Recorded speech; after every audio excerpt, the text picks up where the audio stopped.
Rose Racing. This is going to be the first video of 2024. Meant to do something like this a long time ago. You have seen lots of stuff about this car if you watch this channel. It's my favorite car I've ever had, and I've done a whole lot of great skids and stuff with it, which is really nice. Cut to some footage of that, maybe.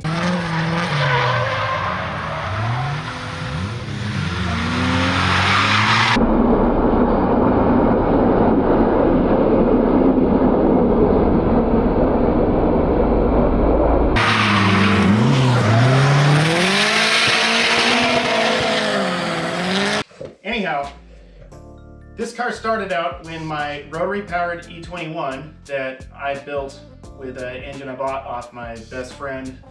He was going to put it in a 78 Toyota pickup, gave up on it, and then I knew the motor ran, so I put it in that car.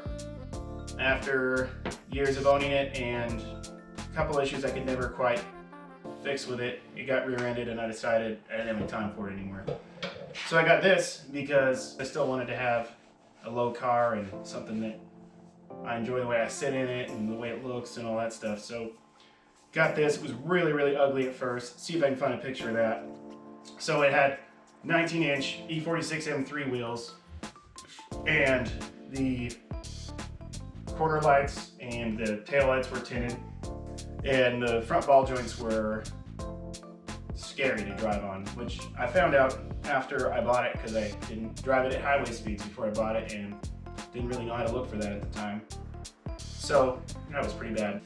When I started getting into this car, I actually put it on air suspension, drove it like that as a daily driver and commuter, all that stuff.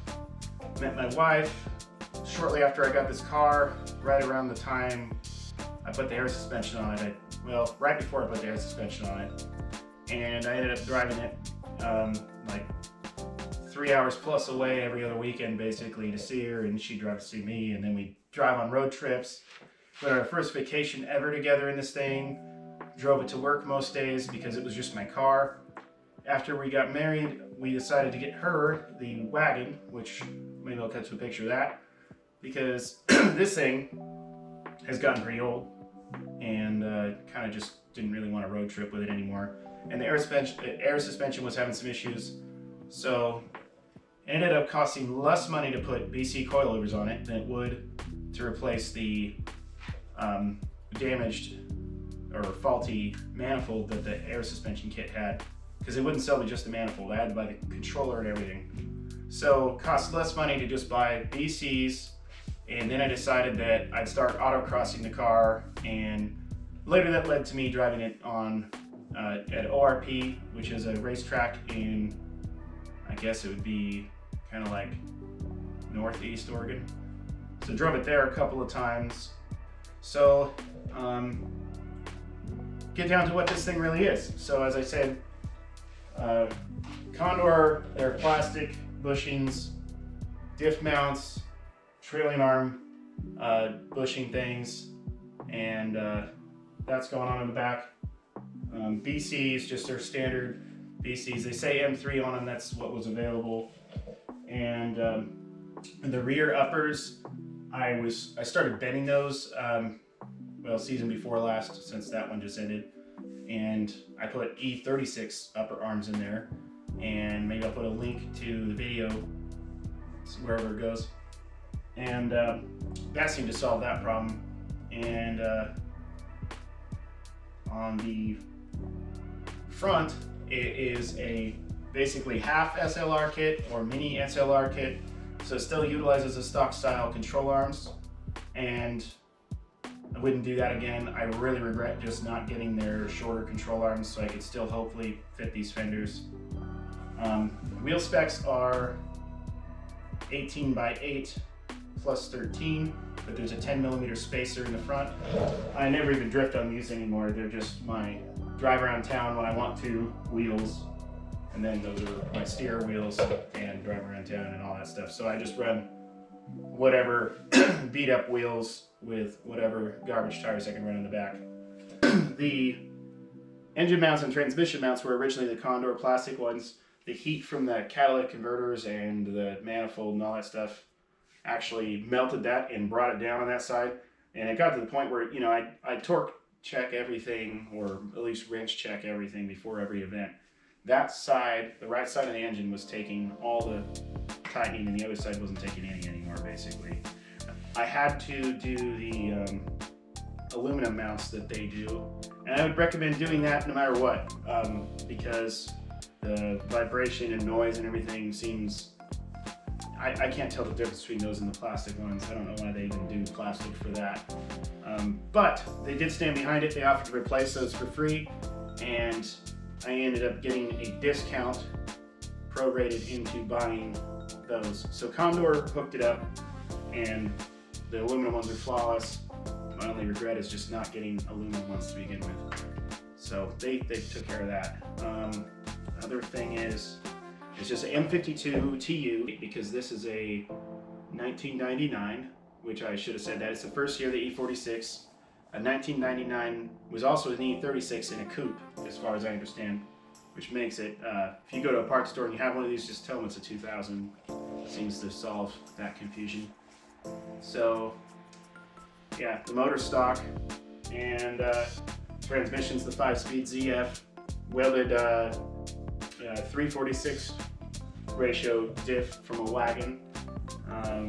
No front sway bar, stock rear sway bar is my current setup. I've messed around with that a little bit.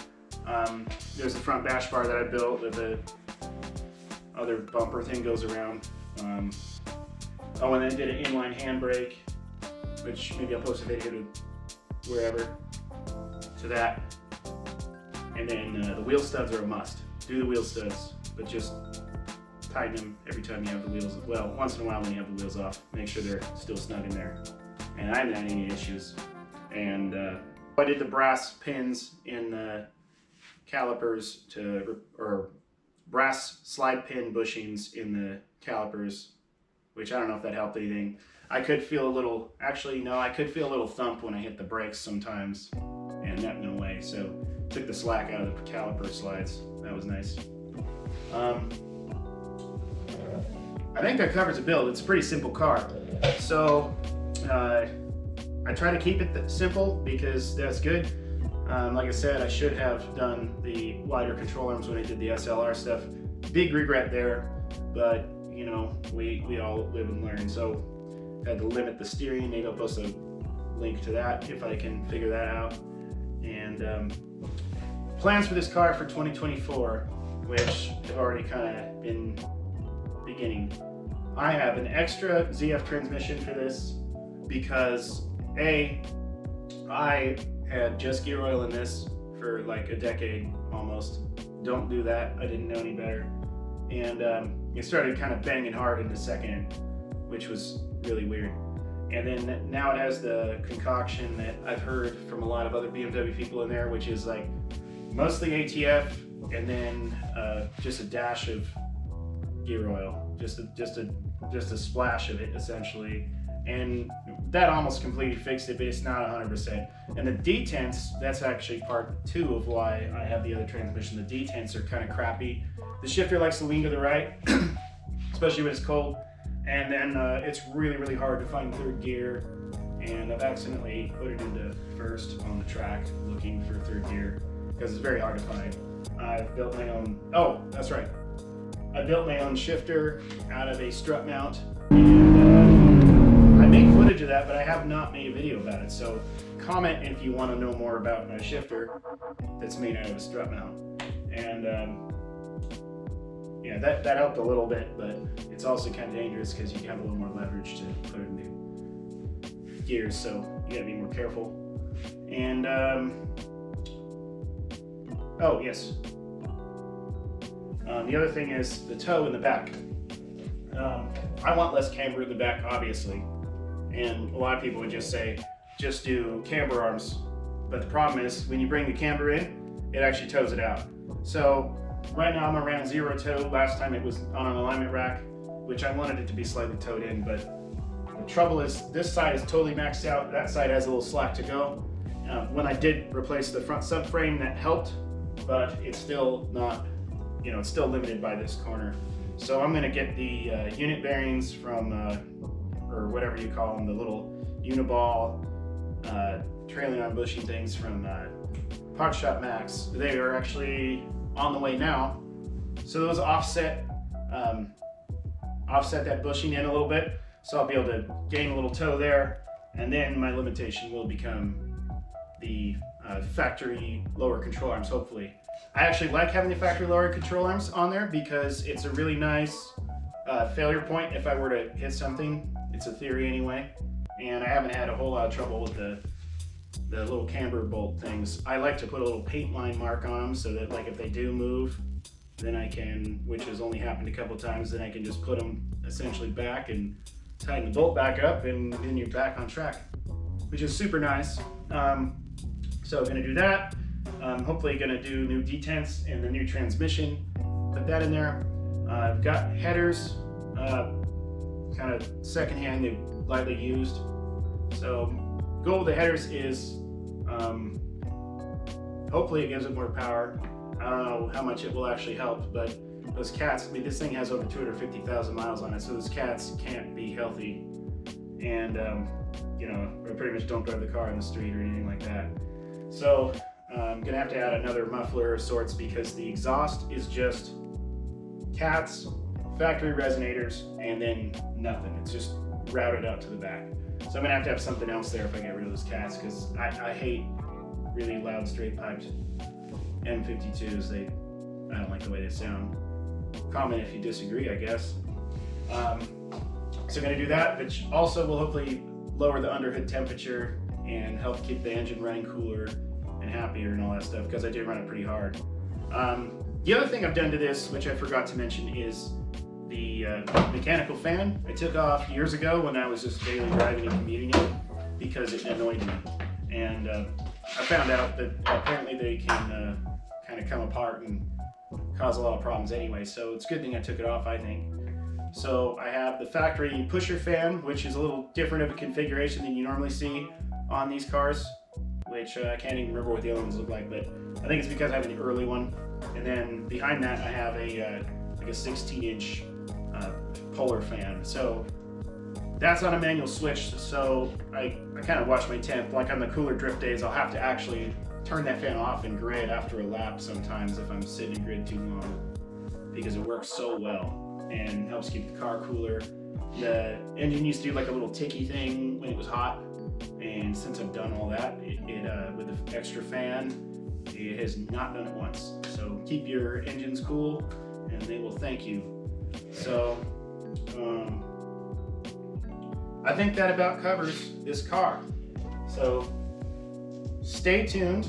Comment if you have any questions, because I could have missed something. I probably did. Oh, forgot to mention I did NRG seats. Downside is they're fixed position the way I made my custom brackets. You know, try to pan through some footage of that sort of. And I got Tanaka harnesses, or Tanaka harnesses I like to call them. They're pretty terrible. Get nicer ones if you can. I kind of regret those, but haven't died yet. So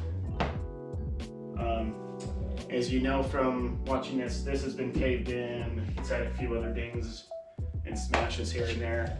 I want to keep it looking nice, all that stuff, but I am sliding it sideways at the highest speed I know how to do, and trying to drive it close to other cars and to the best of my ability, all that stuff.